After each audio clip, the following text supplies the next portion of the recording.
This is KGW News at 11. Digging out from the economic hole from COVID-19 is tough for restaurants and other local businesses. And even with some big changes, there are still challenges ahead. Good evening, and thank you for being here with us. I'm Galen Etlin. Now, we know a lot of you are pretty relieved about the mask mandates finally over in both Oregon and Washington.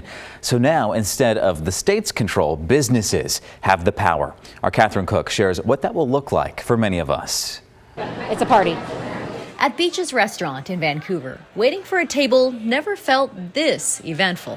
It's very strange to talk with people that you don't know face to face with no mask on and just have it back to normal. On Saturday, both Oregon and Washington lifted their indoor mask mandates. Exceptions include public transportation, medical facilities, and private businesses can still make their own rules. Can I get salmon on this breakfast, please? Here, they handed out leis instead of masks. For manager Ali Novinger, it feels like a day worth celebrating. Everybody's excited. For the first time in almost 2 years, we don't have to wear a mask today. And so it's been a long time coming where we get to just see our guests, they get to see us, and everybody's excited about that. Novinger says employees and guests who still want to wear masks are free to do so, though many, including this couple, it's so nice to see people's smiling faces again. We're fine without them, for the most part. We left the house today and she's like, I'm not bringing a mask. And I'm like, I'm going to put one in my pocket. And she says, well, why? I said, I don't know if I have to get on a bus or on an airplane. Like, we don't know what's going to happen today, but I have it. The mandates are lifted, but again, restaurants can use discretion as to whether or not they'll require customers and staff to mask up. On Instagram, Portland restaurant Gato Gato posted that they'd be keeping their masking and vaccination policies in place for now. So did Alma's Hideaway, saying, "We look forward to the day when we feel comfortable changing our masking policies, but that day isn't here quite yet." This is obviously a transition time for a lot of people. We recently spoke with Dr. Emilio Dibes, Senior Health Advisor for Oregon's COVID-19 response. He suggests taking extra care when deciding whether or not to wear a mask, especially if you're immunocompromised, live in a multi-generational home, or are unvaccinated. If I go to a place where there's a large gathering, I'm going to wear a mask. This is kind of that green light that things are getting better. Greg Astley is with the Oregon Restaurant and Lodging Association. He says many members are still struggling financially, and only half received restaurant revitalization funds they applied for. While masks are gone, he hopes customers recognize the struggles that still remain. A lot of places are short-staffed right now. A lot of places are dealing with the supply chain issues. It took us 2 years to get to this point, and it's going to take us more than a couple of weeks or a couple of months to get out from under it. It's going to be a long process and a long journey. Back at Beaches, Novinger says they're hiring too. A place where hard work and smiles are now both on full display. So be patient with them, be kind with them. We're all doing our best.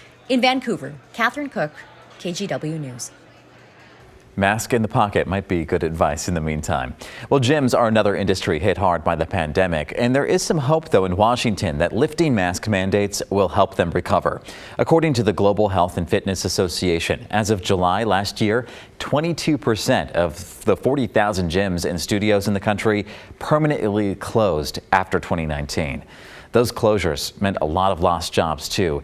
And some gym owners in Washington are eager for gyms to remain open with loosened restrictions as more people feel comfortable to work out in a gym setting. We, as a gym, are really excited to get our membership numbers back up. I think membership numbers across the state, or at least in this area, are going to go up. Now, we know it's not everyone, but some gym goers even said they would be willing to see memberships go up to support gym businesses, no matter what the future holds. Now, we checked in with some people today at the Oregon Convention Center as well about their thoughts on the mask mandate being lifted. This was at the Abby's Closet prom dress giveaway today. Now, some said it's about time, and others are not so sure yet. I haven't been wearing a mask indoors for quite some time, only the places that are mandated. So I'm relieved to be able to actually go out and, again, see people's faces. I don't think that the virus magically went away from taking away the masks. And my opinion is, yeah, we should still wear them. So So speaking of that event, the prom dress giveaway, it is happening again tomorrow. Registration is required and you must show proof of vaccination or a negative COVID-19 test to get in. People rejoiced with the no masks, though, today. Good weather this morning, Joe. Absolutely. I know it eventually transitioned to the rain that we've been seeing. We saw a very nice start, and it lasted for about 6 hours or so, because once we headed into the afternoon hours, we definitely saw some changes move through. We saw temperatures right around 60 degrees for daytime highs, and once those clouds started to roll through, we saw a little bit more of the rain. We'll be seeing plenty of it heading into your Saturday night and, of course, early Sunday morning as well. You travel over the mountain passes, you're going to be seeing some heavy mountain snow, so be ready for some kind of stormy conditions out there later on this evening and into tomorrow morning. You can see up and down the I-5 corridor, we're seeing some scattered showers, although a little bit of some dry weather at times at this hour. Over the Oregon Cascades, that's where we've been seeing snow showers basically all afternoon and evening, and we're going to continue to see that trend going into tomorrow as well. You can see as we put in futurecast, right around 3 a.m. is when we'll be seeing nothing but green throughout the coast, the valley, some pockets of some snow showers over to the coast range, but the big story is really going to be the wind, the rain, and the snow. And of course, that snow is really going to be piling up